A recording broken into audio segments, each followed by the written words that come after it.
Hey everyone, back again today to talk about Marx's idea of commodity fetishism.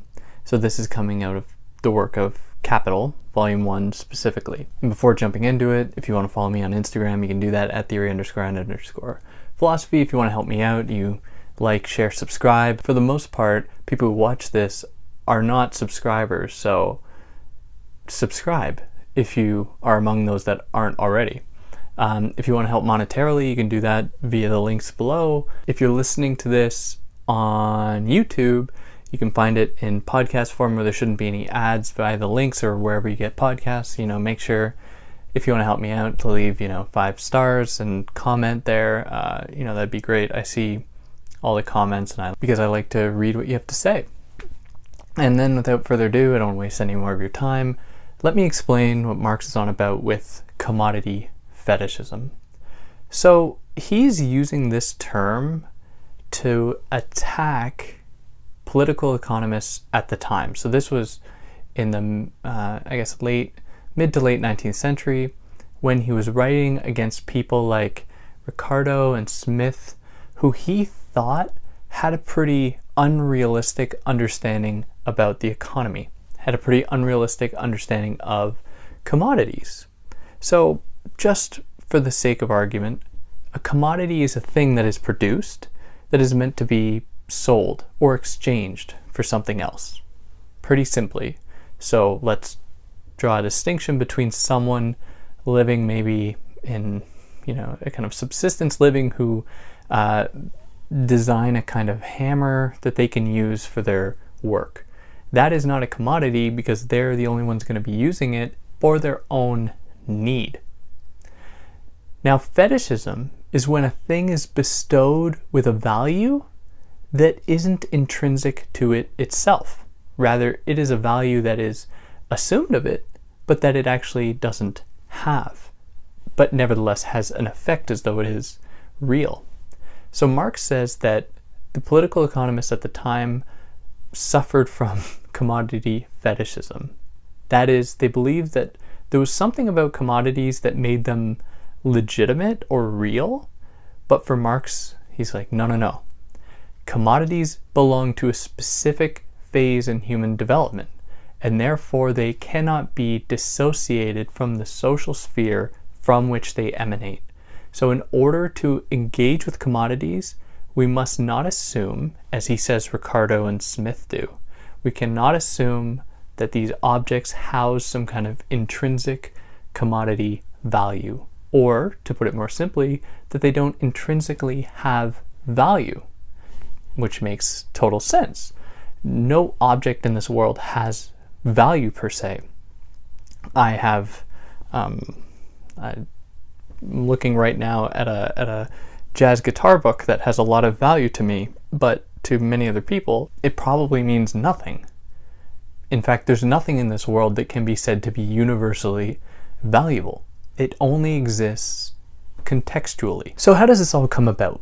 Well, Marx, in his very rigorous exploration about capitalism and its emergence, at least considering it theoretically or speculatively, says, okay, the traditional economists believed in a thing called the labor theory of value.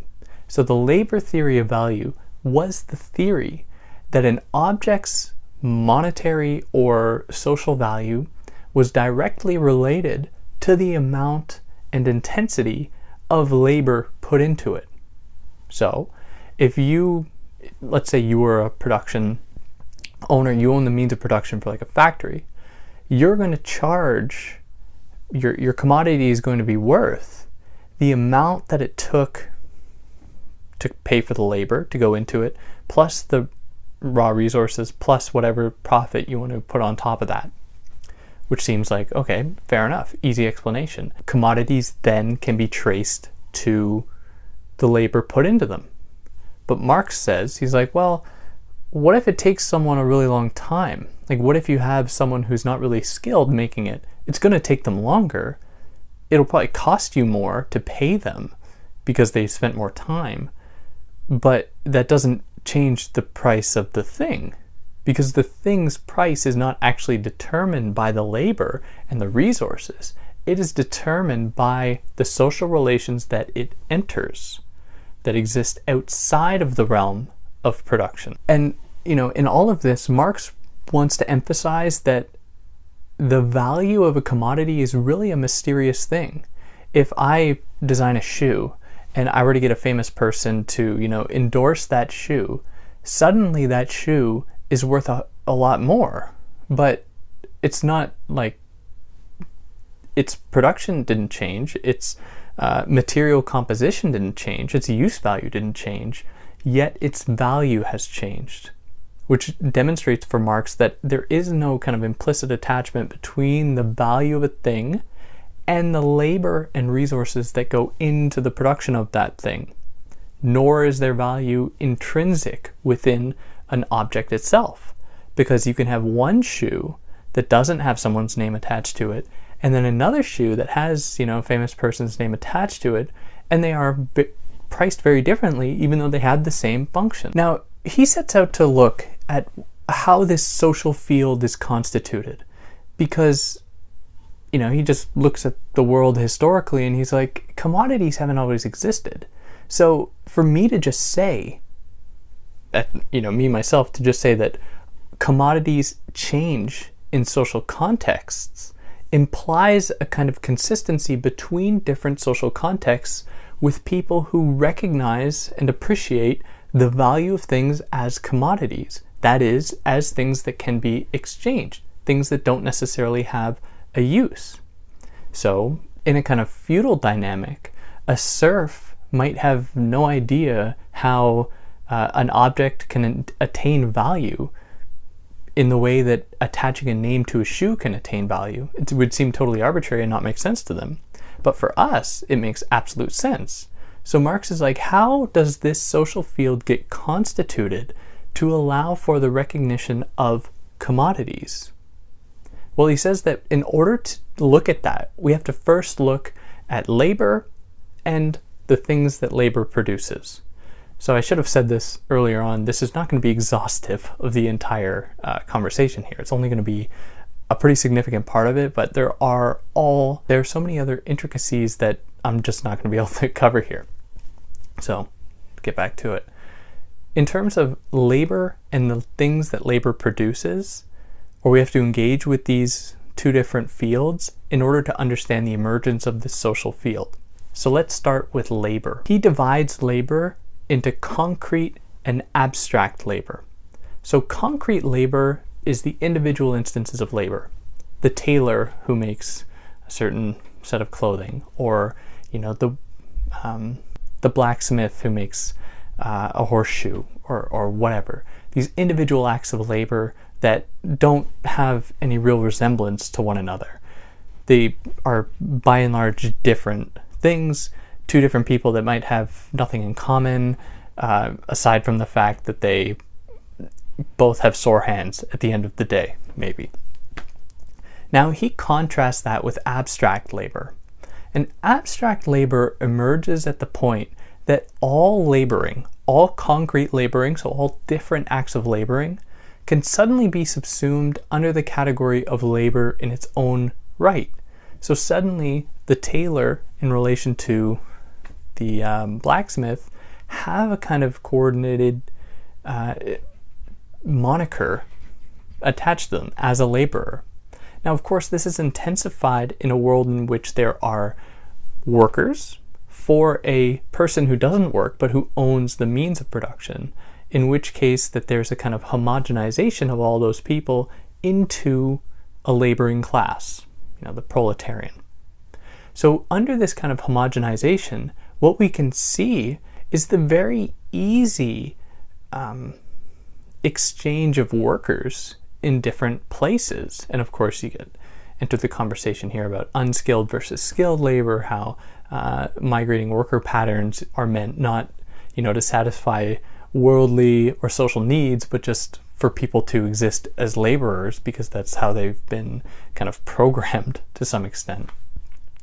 And it is in that we see the emergence of a kind of social recognition, or the opening up of a social dynamic between people because of their now mutual understanding or their mutual recognition as laborers that was otherwise or previously kind of foreclosed to them. Now let's consider the objects made. So if I'm a concrete laborer, or if I consider concrete labor, I produce, or if I'm a blacksmith, I produce a horseshoe. That horseshoe might have, some purpose for someone down the road from me or for myself. It's probably a better example for myself.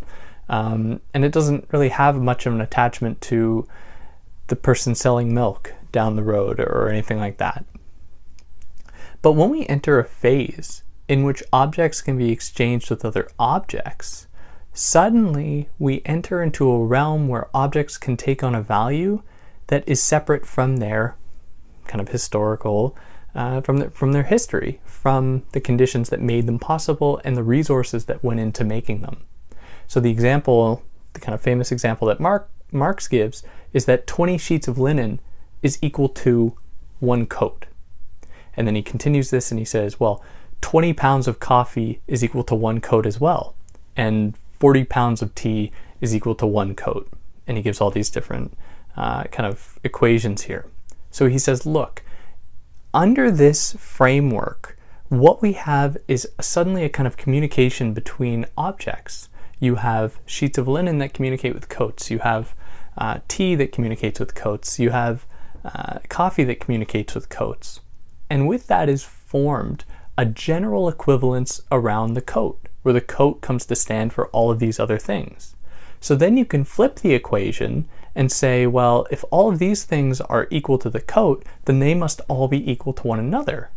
Now you get other kinds of exchange occurring that gives things a certain value as exchange. Now we move from that phase into the emergence of a kind of general physical equivalent, like gold or silver, that comes to stand in for everything else.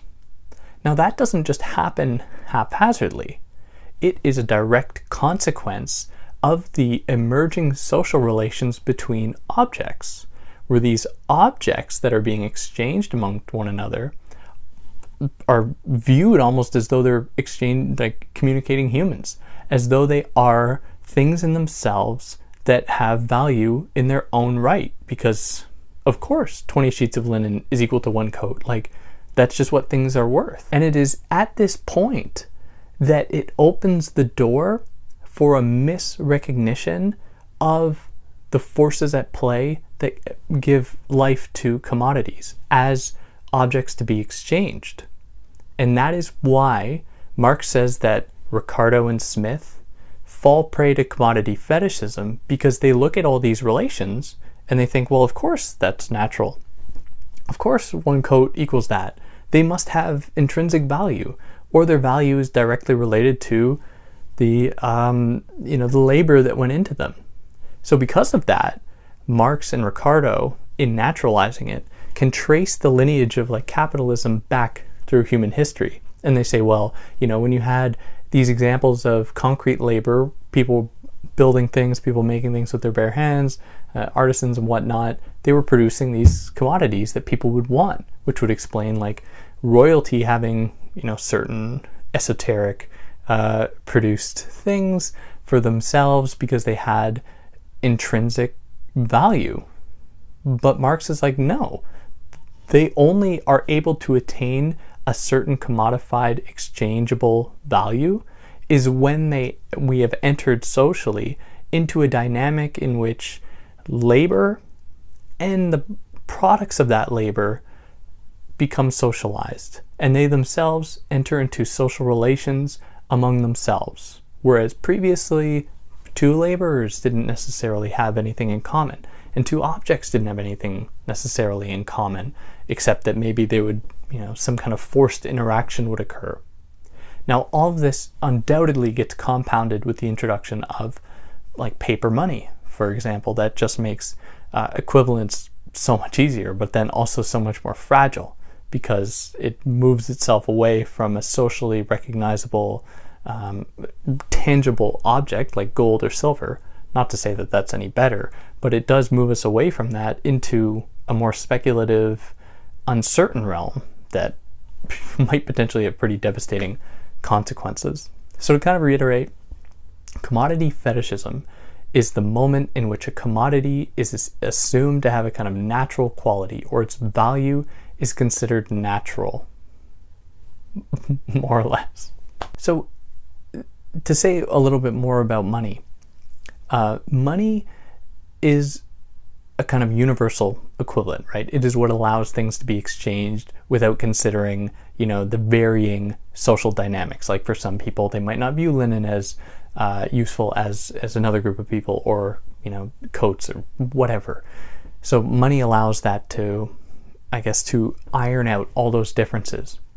Now, Marx says that this isn't coincidental, because in the transition from concrete to abstract labor, what we see are the ironing out of all the differences between people, essentially, as laborers. They become these kind of wage-earning laborers that removes them from their context in favor of these kinds of this kind of homogenizing enterprise. And we see the same thing happening when objects become objects of exchange. They lose their kind of singular value in favor of their entering into this homogeneous exchange field.